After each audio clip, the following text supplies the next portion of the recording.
Hi listeners, welcome to my channel The Classic Audiobooks.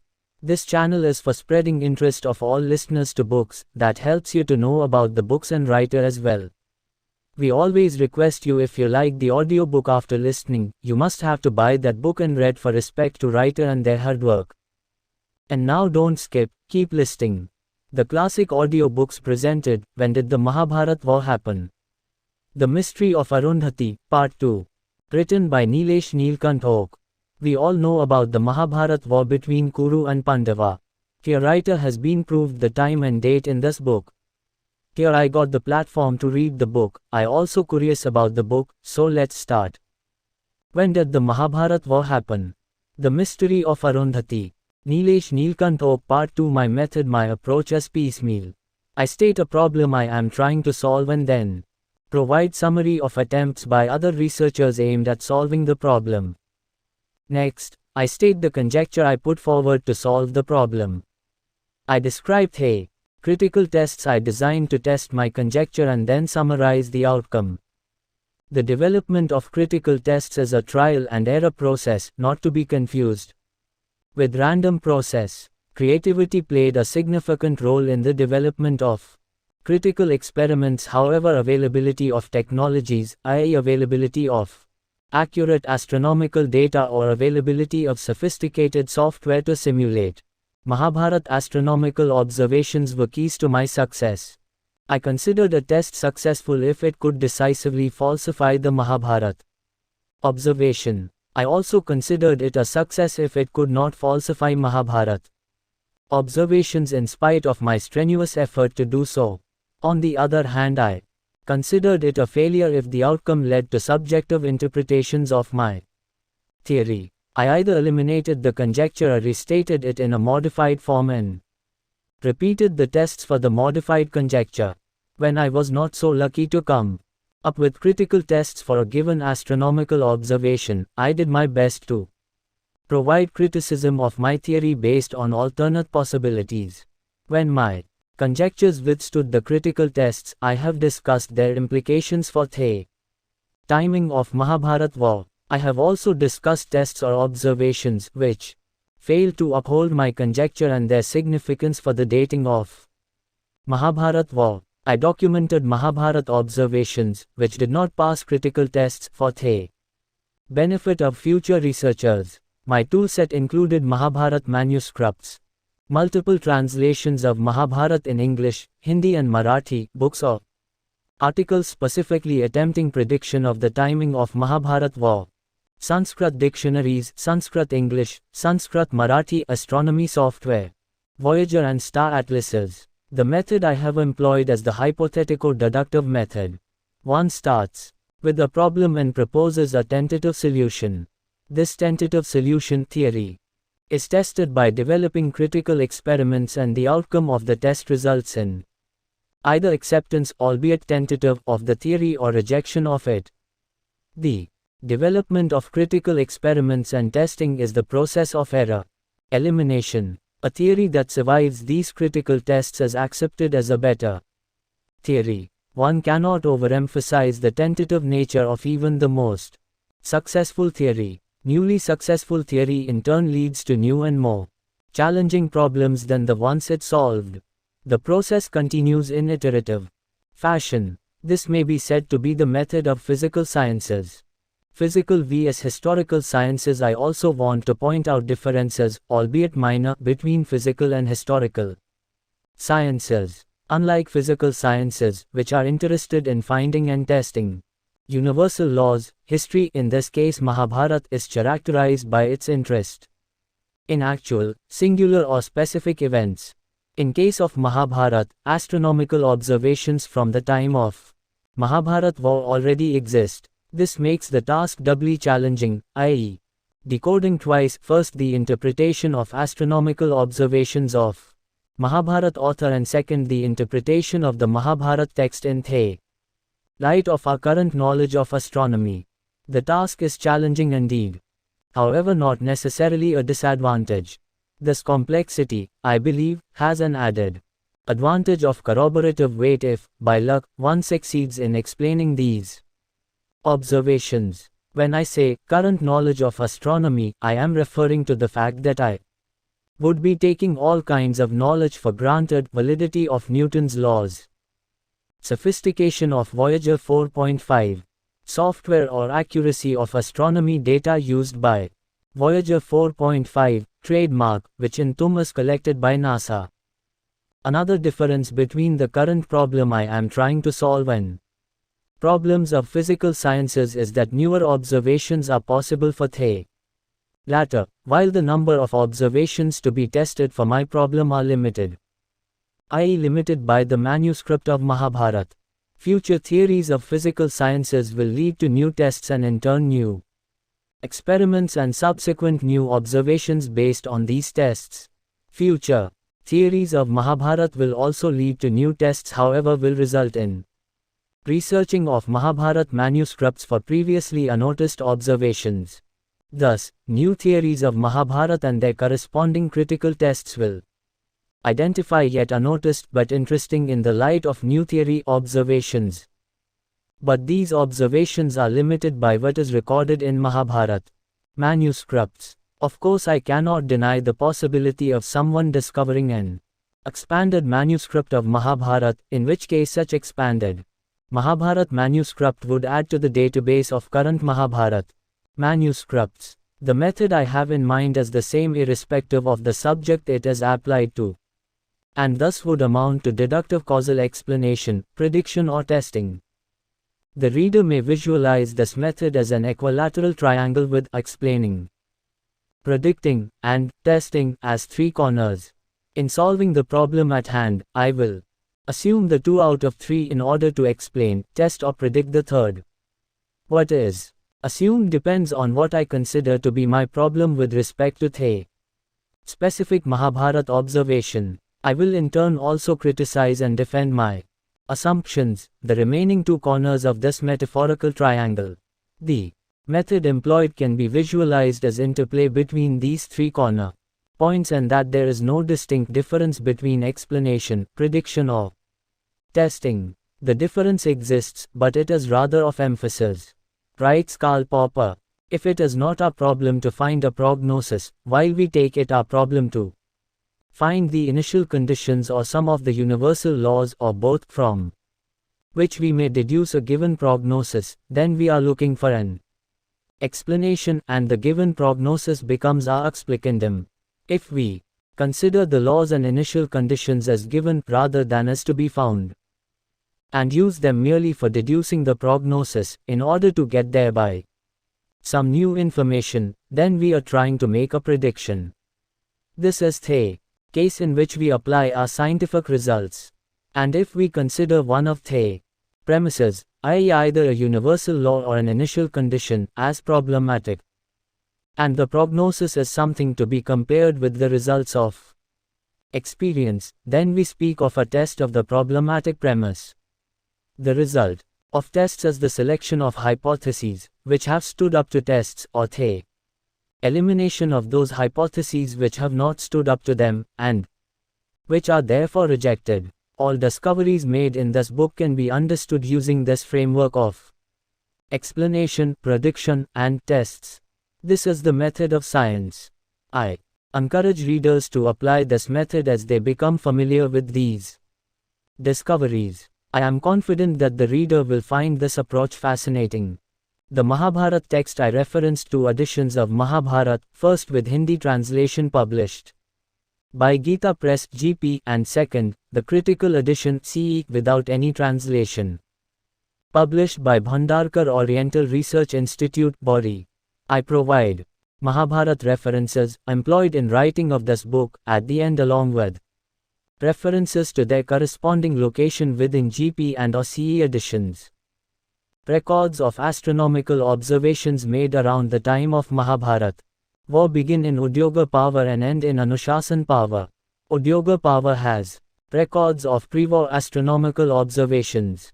Bhishma Power is full of astronomical observations. It records pre-war observations going back up to a year or longer before the war, observations through the first 10 days of the war, and post-war observations. Drona Power and Karna Power are rich in Observations related to 5 days and 2 days of the war, respectively. Chalya Power contains observations of the last few days of the war. Chalya Power also records astronomical observations related to Krishna's visiting Hastinapur on peace mission as well as Balarama's Tirthayatra.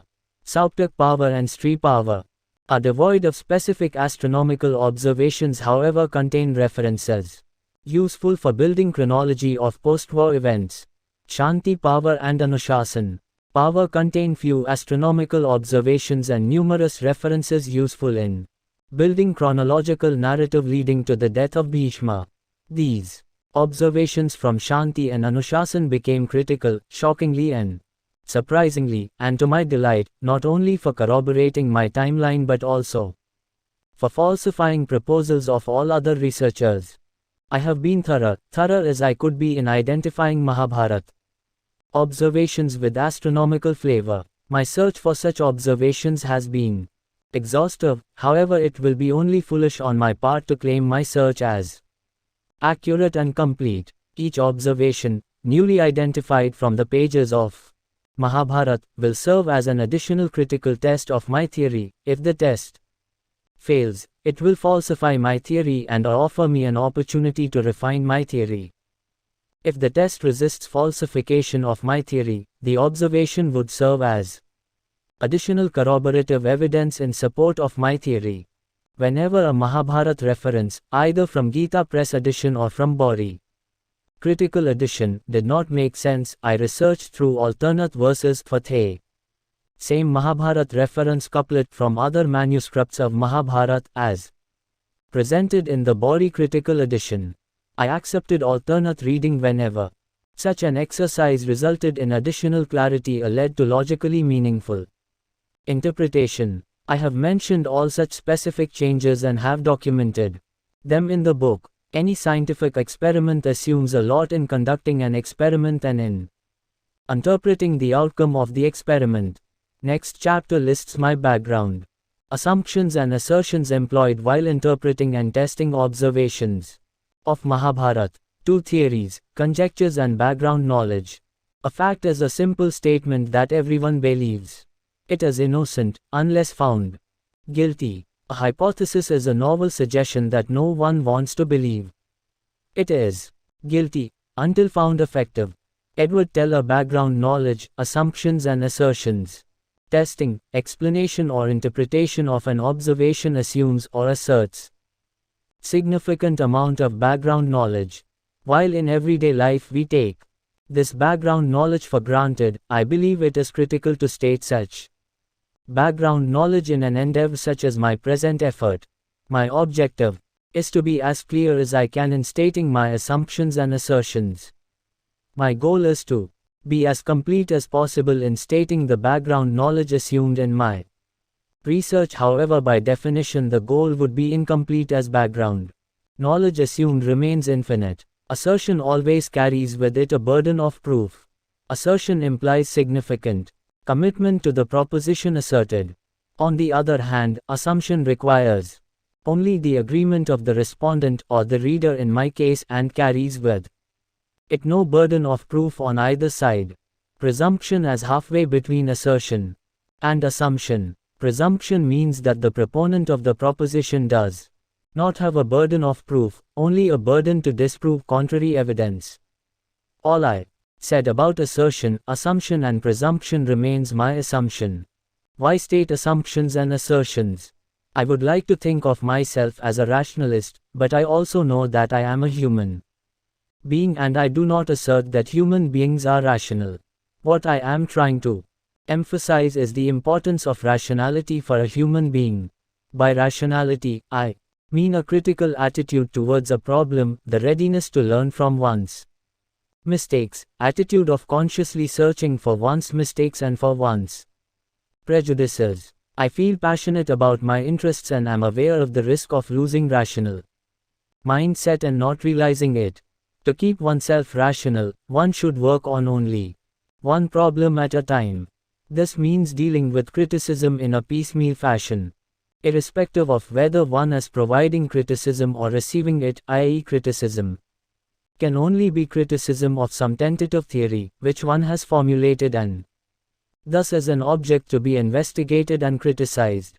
But to investigate a single theory, huge amount of knowledge of all kinds and of all levels of importance is used, and mostly unconsciously. This is background knowledge and is difficult to identify since most of its use could be at an unconscious level. This background knowledge is used in investigation and thus it is taken for granted. My objectives behind stating my assumptions and assertions are 1. To state key aspects of background knowledge in testing my theory, while recognizing that background knowledge assumed as infinite. 2. To allow criticism of my assumptions and assertions. 3. To allow others to study, understand and critique not only my theory but also key assumptions and assertions behind it. 4. To allow and to insist on piecemeal criticism of either the assertion of a theory or assumption of background knowledge. I group assertions and assumptions together, since calling them by one name or the other does not change one's ability to provide criticism. Writes Karl Popper. While a criticism cannot tackle more than one or two problems or theories at a time and should try to tackle, preferably, only one, there is no problem or theory or prejudice or element of our background knowledge that is immune to being made the object of our critical consideration. Experts, authorities, university chairs, degrees and titles. Experts and authorities do have a role to play if they strive hard to explain their work in a language everyone can understand so that anyone interested in such subject, but without specific educational background, would able to understand what is being said. I prefer argument doing its own talking rather than the title of the arguer behind it. I paraphrase statement of Vinoba Bhave. If one considers oneself ideal celibate or sannyasi, let the quality be seen by others through one's behavior and actions rather than through the color of the robe, or via the number of followers. The point Vinoba made and I am trying to make is generic, and is extended to include academia and social institutions where robes and followers might be replaced by titles, degrees, accolades, certificates, number of graduate students, memberships in organizations or number of honorary doctorates awarded. I noticed the tendency on part of many Mahabharata researchers to quote experts and their titles and to offer glowing praise whenever a researcher wanted to quote the expert in defense of researcher's own proposal. This type of evidence is untenable in support of any proposal and is no different than support claimed on the basis of speculations, opinions of experts, published books, peer-reviewed journal articles, specific academic communities, authorities, gurus, traditions or scriptures. All these sources could be valuable, but not without critically analyzing their content and even then recognizing their vulnerability and possible overthrow of their corroborative weight. Key assumptions and assertions. 1. Astronomy simulations provided by Voyager 4.5, which in turn are based on cosmological formulae and astronomy data from NASA database, are assumed to be accurate and precise enough for the problem under consideration. 2. Mahabharata War was a factual event that took place in ancient times in northern India. 3. Nakshatra system of time reckoning was well established at the time of Mahabharata War. 4. The Mahabharata text, as available, speaks of 3 or even 4 recensions. Vyasa wrote it after the war and taught it to 5 of his disciples. Vaishampayan, one of the disciples of Vyasa, recited Mahabharata to King Janmejay, great-grandson of Arjuna, during latter's snake sacrifice. Soti, one of the listeners of Vaishampayan recension, retold Mahabharata to group of sages assembled for 12-year sacrifice in Nimisharanya. The Mahabharata text available to us as documentation of above recensions. 5. The Mahabharata text tells us story of the Kuru dynasty. The main story is interrupted by digressions of Upa-Akhyana, other stories.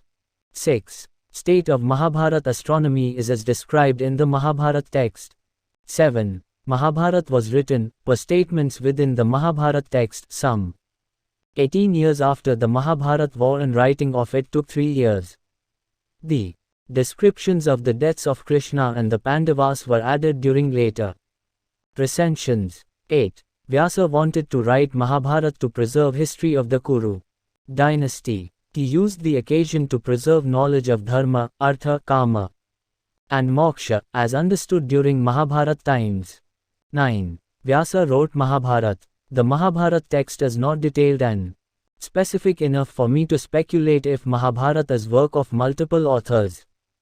It is not unreasonable to assume that Vyasa could have used assistance of his disciples in composing grand works such as Mahabharata. However, this remains my pure speculation with no corroborative evidence whatsoever. The Mahabharata text available today is documentation of multiple recensions, and in that sense current Mahabharata text is work of multiple authors.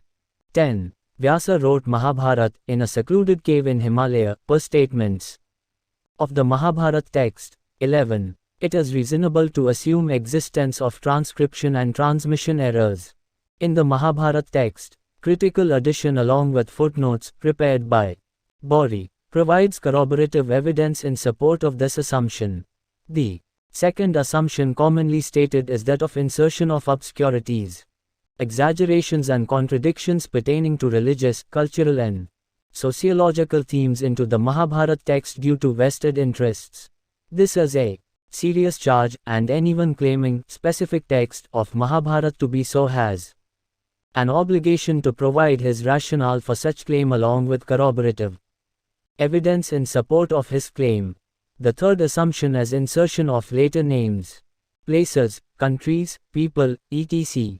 All such specific claims must be backed by rationale for such insertions and by corroborative evidence.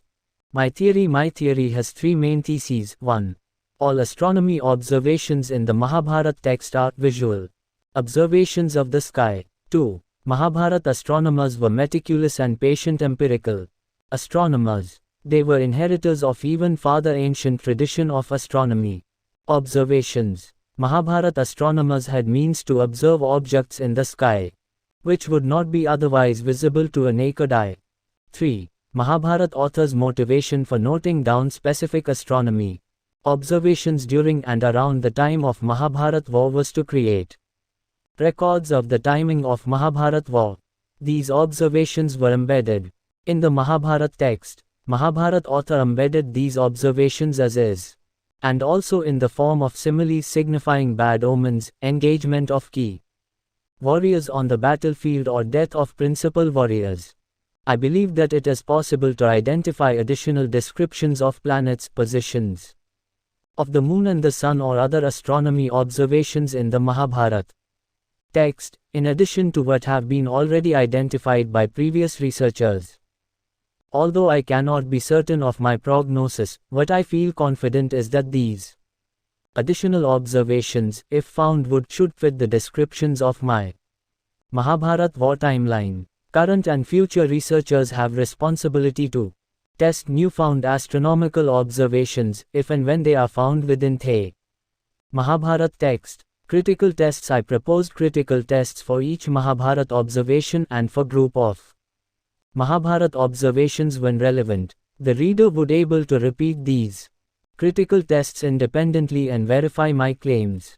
The reader or another researcher would then able to provide criticism of my work. It goes without saying that by criticism I mean rational criticism. I have used the format of stating the problem by referring to specific Mahabharata observation and my English translation of it.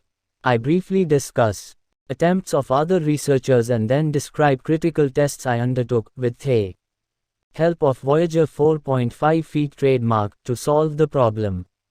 When I felt that I did solve the problem, I state my preferred solution and provide critical discussion in defense of my solution. When appropriate, I have presented the outcome of my solution, with the help of figures and tables, depicting positions of planets in the sky, visually and in terms of celestial coordinates of declination and right ascension. I also discuss the consequences of my ad hoc modifications and whether these modifications result in expansion of knowledge, i.e., growth of knowledge, content, or if these modifications lead to explaining away the problem.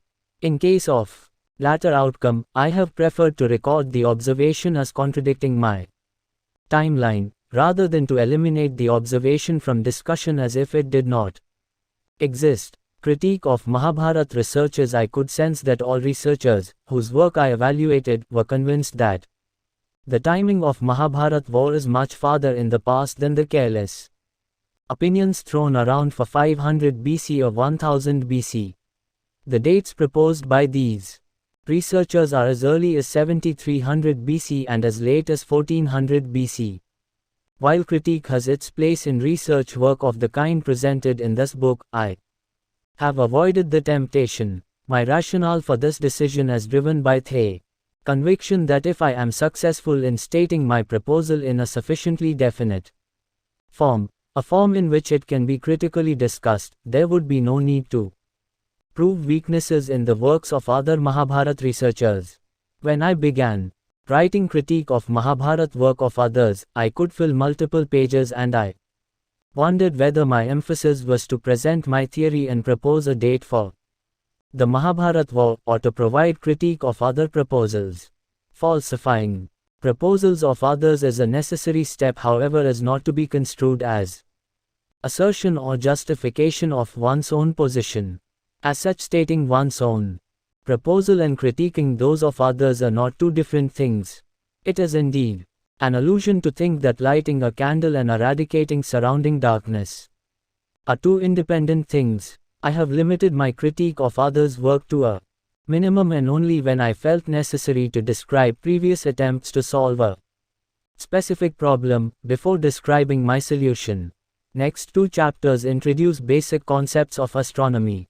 3. Astronomy basics. It is through the medium of astronomy alone that a few rays from those distant objects can be conveyed in safety to the eye of a modern observer, so as to afford him a light, which, though it be scanty, is pure and unbroken, and free from the false colorings of vanity and superstition. John Playfair. In this chapter, I introduce the concepts required to understand basic visual astronomy, necessary for the reader to understand the problems, experiments, results, and inferences discussed in this book. The reader familiar with the basics of astronomy can safely skip this chapter. I request the perseverance of the reader new to astronomy to go through this chapter and the next, in order to understand, appreciate, and enjoy discoveries made in this book. I have deliberately restricted the scope to bare minimum basics of astronomy, sufficient for a layperson to understand the experiments, arguments, and explanations presented in this book. I have provided basic definitions and have avoided relatively complex astronomical explanations of causes for the described phenomenon. Astronomy basics described are with respect to the northern hemisphere. This is worth remembering during the discussion of seasons, solstices, or equinoxes. The Indian astronomy has northern bias. This is also true of the Western astronomy. Although visual astronomy may include lot more, the content of book can be well understood by focusing on specific aspects of visual astronomy, viz., the motions of stars, the planets, the moon, the sun, Mahabharata Nakshatra system, orbit of the sun as the reference plane for all planetary motions, astronomical events such as solstices and equinoxes, the north celestial pole and cardinal directions, east, west, north, and south. Motions of the earth. Any motion is relative in nature and must be specified with respect to another object. One can describe the motions of the earth with respect to the sun and the background stars of the sky. Figure 1 shows schematic diagram of the earth's motions. The circle, with solid line, at the bottom of the picture represents the earth. Imagine a horizontal line drawn through the circle. This imaginary line would be ecliptic of the earth, i.e. the plane of the earth's orbit around the sun. This ecliptic is our plane of reference. The solid line at an angle, connecting the earth and the zigzag circle at the top, represents the celestial axis around which the earth rotates around itself. The celestial axis, in the northern hemisphere, points towards the northern pole star. The vertical dotted line is the ecliptic axis of the Earth and is perpendicular to the ecliptic. The Earth rotates around the Sun in a circle, actually in an elliptical path, but also at an angle to the ecliptic. This angle is the angle between the celestial and the ecliptic axis of the Earth.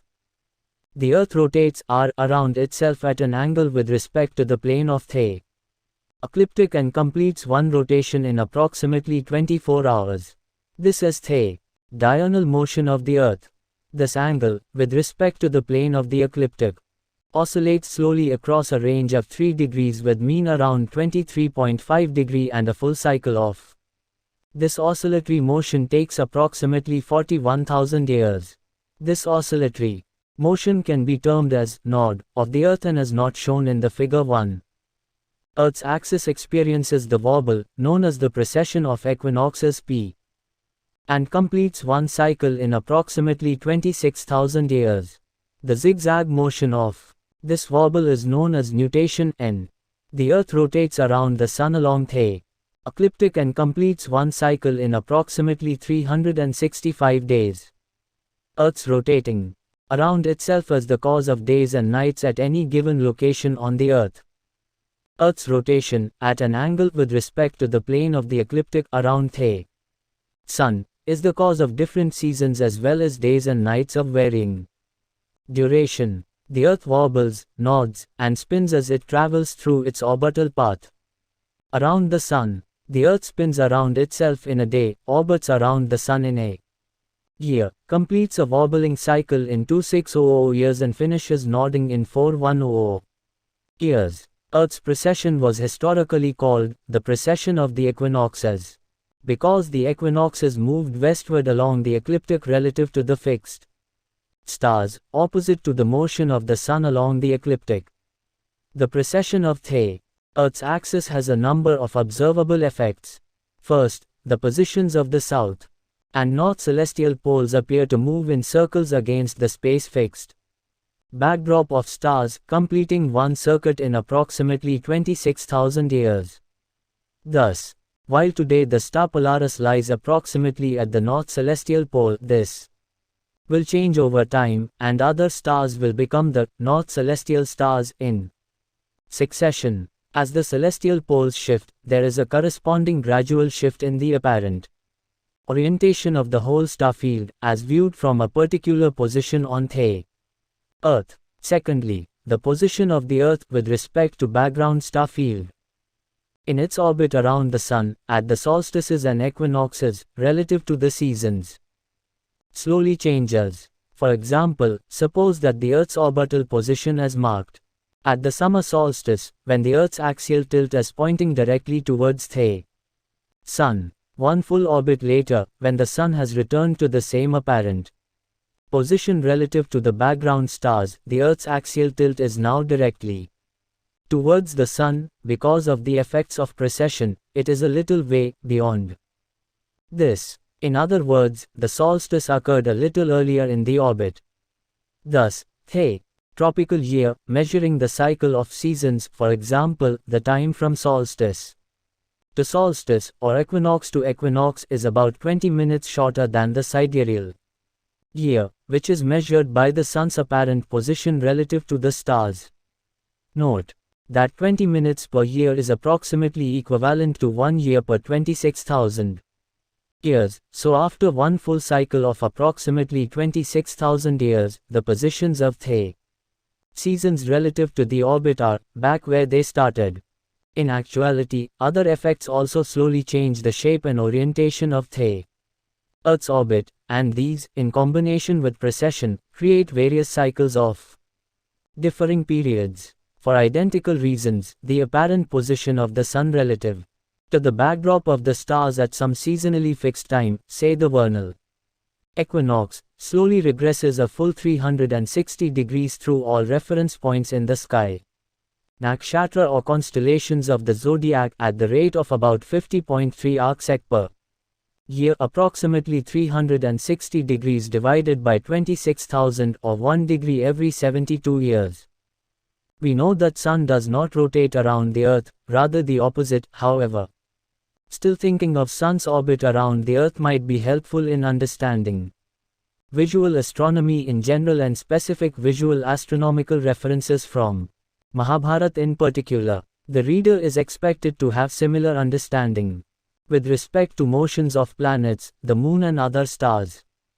The reader is also requested to keep in mind that seasons are described as they would appear in the northern hemisphere. The southern hemisphere would experience equivalent, opposite seasons. In fact, it is not a bad idea to forget all about what is happening in the southern hemisphere. This deliberate forgetfulness will not be a disadvantage. On the other hand, it can simplify things a little.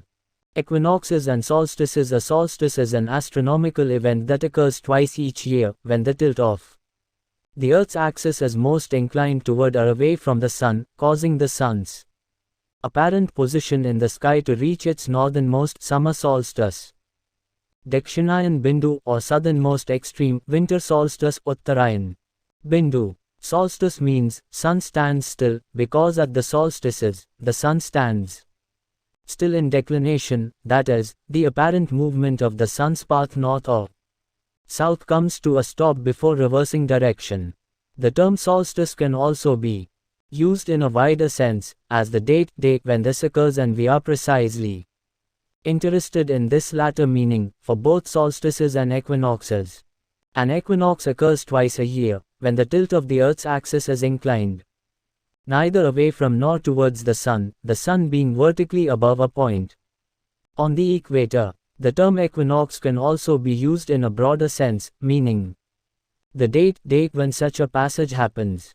The term equinox denotes equal length, because around the equinox, the night and day are approximately equally long. At an equinox, the Sun is at one of two opposite points on the celestial sphere where the celestial equator, i.e. declination equals 0, and ecliptic intersect.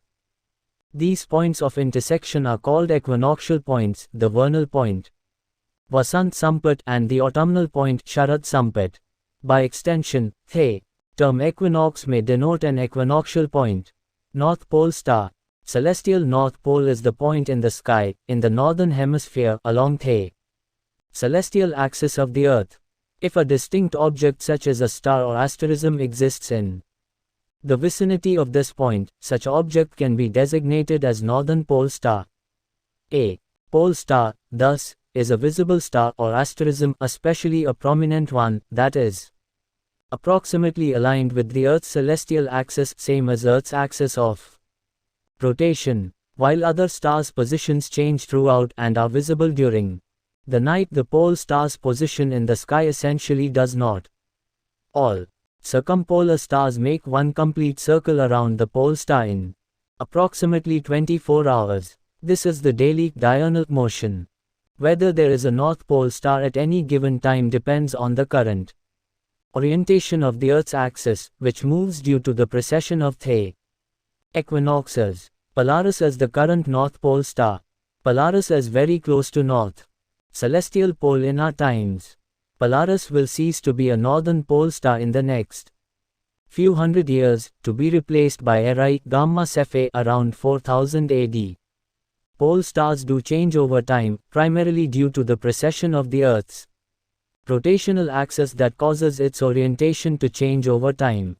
If the stars were fixed in space, precession causes the celestial North Pole to trace out imaginary circle on the celestial sphere approximately once every 26,000 years, passing close to different stars at different times. Some of the key stars along this path of North Celestial Pole include Polaris, Kochab, Kappa Draconis, Thuban, Edisich, Tau Herculis, Deneb and Vega. However, the stars themselves exhibit motions relative to each other, and this motion is known as proper motion. This proper motion combined with precession of equinoxes and nutation results in apparent drift of a pole star. Circumpolar stars. A circumpolar star is a star that, when viewed from a given latitude on the Earth, never sets, that is, never disappears below the horizon due to its proximity to celestial pole. Circumpolar stars are therefore visible from said location for the entire night on every night of the year and would be continuously visible. Throughout the day too, were they not overwhelmed by the sun's glare. Sidereal and synodic period. The sidereal period as the time that it takes the object to make one full orbit around the sun, relative to the stars. This is considered to be an object's true orbital period. The synodic period as the time that it takes for the object to reappear at the same point in the sky, relative to the sun, as observed from Earth, i.e. returns to the same elongation and planetary phase. This is the time that elapses between two successive conjunctions with the sun and its object's Earth apparent orbital period. The synodic period differs from the sidereal period since Earth itself revolves around the sun. Celestial equator. Celestial equator is a great circle, albeit imaginary, that is a projection of the Earth's equator onto the sky. It intercepts horizon at exact east and exact west point. Half of this great circle is visible to us at any given time. Declination and right ascension, coordinate system for the sky.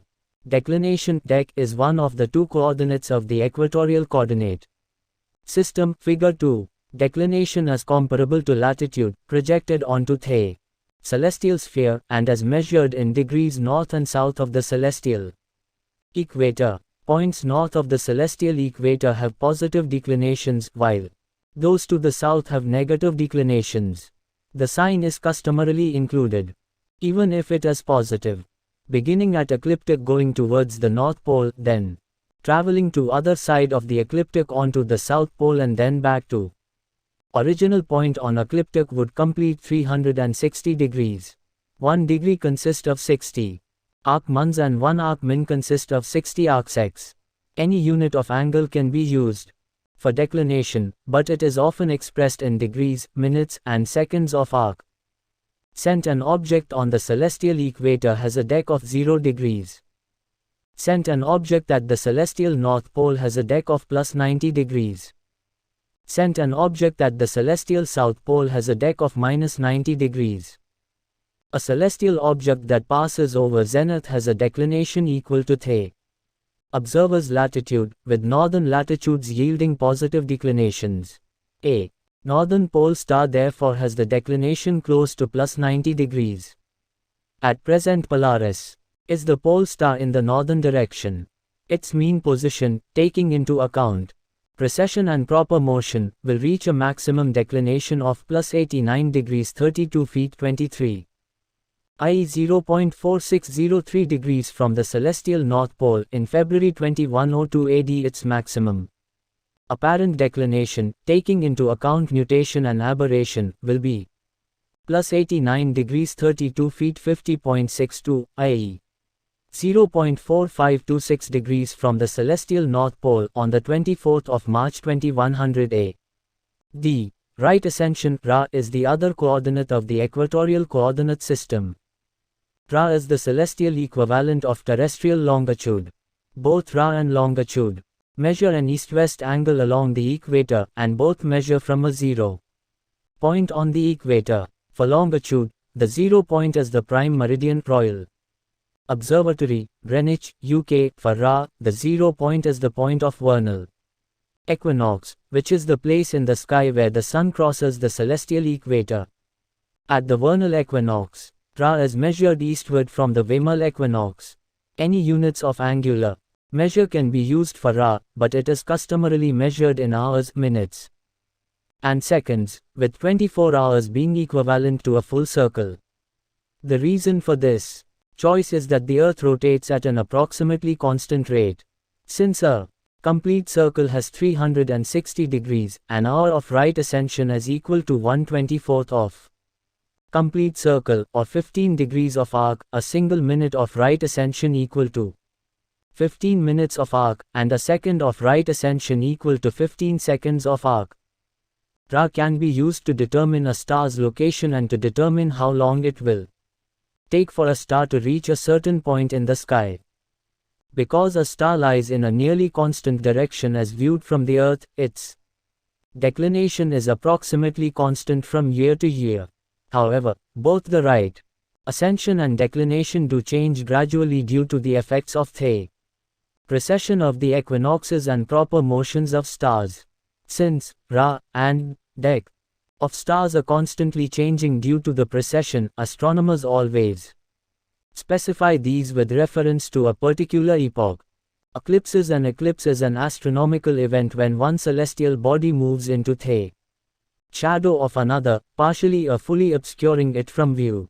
The two primary types of eclipses relevant to the subject matter, seen from the Earth, are the solar eclipse and the lunar eclipse. The solar eclipse occurs when the moon travels between the sun and the Earth, blocking sun's light from the Earth in the middle of the day, and generally giving the appearance of a ring of light in the darkened sky. The lunar eclipse occurs when the moon moves into the shadow of the Earth during night hours, gradually blocking the view of the moon from the Earth. Eclipses, be they solar or lunar, occur when the Earth, Sun and Moon are in a line. If the moon is in between the Earth and the Sun, it blocks the view of the Sun from some parts of the Earth, and this produces a solar eclipse. If, on the contrary, it is the Earth that is in between the Sun and the Moon, then the Earth will block the light from the Sun before it can get to the Moon. Since moonlight is just the light the Moon reflects from the Sun, this will darken the Moon, and we get a lunar eclipse. Since the Moon goes around the Earth every 28 days, shouldn't we expect a solar eclipse about every 28 days, when the Moon is new, and a lunar eclipse in the same period, when the Moon is full? Well, this would be so if the orbit of the Moon were in the same plane as the orbit of the Earth around the Sun. But we know eclipses are rarer than that, and the Moon's orbit is not in the same plane. Instead, it is tilted with respect to it, and the Moon does not in general pass directly on the Earth-Sun line. Moreover, the tilt of the Moon's orbit tilt varies slowly. To have an eclipse, then, it is not enough that the three bodies be in the right order, the Moon's orbit should also be at the right tilt. The match between the apparent sizes of the Sun and the Moon during a total eclipse is a coincidence. The Sun's distance from the Earth is about 400 times the Moon's distance, and the Sun's diameter is about 400 times the Moon's diameter. Because these ratios are approximately the same, the sizes of the Sun and the Moon as seen from Earth appear to be approximately the same, about 0.5 degree of arc in angular measure. Whether it is the Moon between the Earth and the Sun, or the other way around, the phenomenon is basically the same. The body in the middle casts a cone of shadow, and if the outer body happens to move into this cone, we have an eclipse. It is important to notice that the shadow is more complicated than just a cone. It actually consists of a darker cone, or umbra, where no sunlight reaches, and a lighter region, the penumbra, where only some of the sunlight is blocked.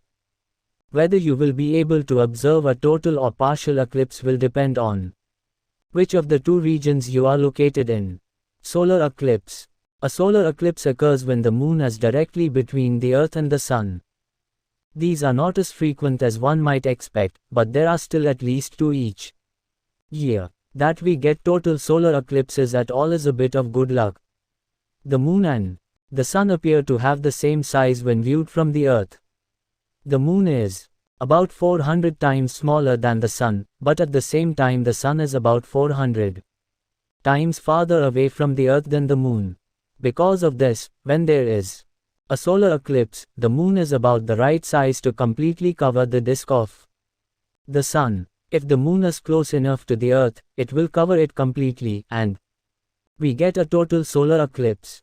This is the most spectacular kind, where the day changes into darkness and one can see the stars in plain day. If the Moon is further away from the Earth, then Moon's disk will not be big enough to cover the Sun completely, and we get an annular eclipse, where most of the Sun is covered, but an annulus remains, surrounding the dark disk of the Moon. Were the Moon to be smaller, or the Sun closer to the Earth, there would be no total solar eclipses. On the other hand, if the Moon were a bit bigger, the shadow it casts on the Earth during solar eclipses would be larger, and it would be easier to be in the right place to observe them.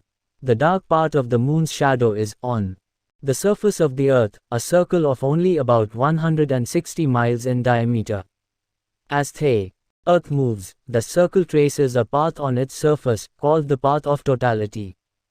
To see a total solar eclipse you have to be inside this rather small region. It is estimated that, on the average, a given spot on the Earth will be on the path of an eclipse only about once every 370 years, so it is better to move to an eclipse than to wait for one to come to you. There are 4 types of solar eclipses. A total eclipse occurs when the sun is completely obscured by the moon. The intensely bright disk of the sun is replaced by the dark silhouette of the moon, and the much fainter corona is visible. During any one eclipse, totality is visible only from at most a narrow track on the surface of the Earth. An annular eclipse occurs when the sun and the moon are exactly in line, but the apparent size of the moon is smaller than that of the sun. Hence the sun appears as a very bright ring, or annulus, surrounding the outline of the moon. A hybrid eclipse, also called annular total eclipse, transitions between a total and annular eclipse. At some points on the surface of the Earth it is visible as a total eclipse, whereas at others it is annular. Hybrid eclipses are comparatively rare. A partial eclipse occurs when the sun and the moon are not exactly in line and the moon only partially obscures the sun. This phenomenon can usually be seen from a large part of the Earth outside of the track of an annular or total eclipse.